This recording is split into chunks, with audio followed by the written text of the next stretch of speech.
This happened when I watched my sister's son for her. His name is Carter and he's 15 years old now, but was only 10 at the time. When my sister had to go out of town for work, she called me. I would consider myself to be a fun uncle, and Carter and I have always got along well. At the time, I lived in a little apartment, but I would stay at my sister's house for the 3 days that she was going to be away. I was in college and had just gotten back recently for summer break. However, Carter was still in school. During the day, when he was at school, I did chores around the house, like vacuum, take out the trash, and got a few groceries. This was part of the deal with my sister, and she was paying me for it. When Carter got home from school, I did my best attempt at cooking. I was able to make mac and cheese and other pasta pretty well, but that was about it. Carter really liked to play video games, and I was supposed to make sure that he didn't spend too much time doing so. We went out to the yard and played catch the first day, and later I played some video games with him.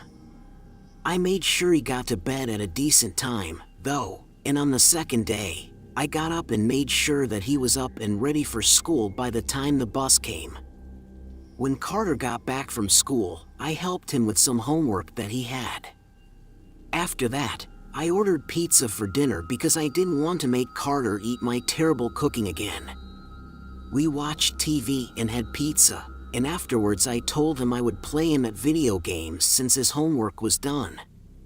There was a game in particular that he wanted to play, but he said he hadn't played it in a really long time. In fact, it was down in the basement, and then he went downstairs to go get it. I was in the living room and saw Carter come running back up the stairs a short time later. He didn't have the game in his hands, though. He looked concerned about something, and he told me very quietly that he saw a man in the basement. My first reaction was that possibly Carter just thought he saw a man, and like many other kids, he was afraid to go into the basement at night. Still, I was a little bit concerned that he really did see a man. I asked Carter where the man was and what he was doing. I was told that he was behind one of the boxes in the main room of the basement, and Carter said he didn't think the man saw him. When I asked if he got a good look at the man, Carter said no. I decided that I would go down and see for myself. Carter stayed upstairs, and I walked right over to the basement door and opened it. I had been in the basement just a couple of times before. It was mainly one large room, but also had a couple of other rooms in the back of it. My sister used it as storage, and there were some boxes and old furniture down there.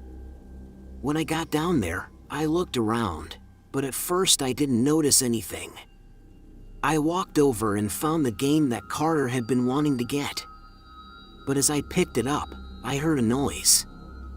I couldn't quite tell where it was coming from, but it seemed like it was right behind me now. I froze and listened. Things got silent again. I started to walk back over to the stairs, which were maybe 10 feet away, but then I heard another noise. I looked over and that's when I saw the guy. He was partially behind a box and he was looking right at me. I saw the guy's head and half of his body from behind the box. I ran back up the stairs. When I reached the top, I closed the door behind me. But as I did, I started hearing footsteps coming up. There was no way to lock the door from the outside. The first thing that came through my mind was to hold the door shut or something, but I knew that wouldn't work. I didn't have any more time to stop and think about what to do, so I ran out to the living room. There, I told Carter to follow me and we both ran for the front door. We made it outside, and then we both went all the way to my car and got in. I started the engine but wanted to see if the guy would leave the house.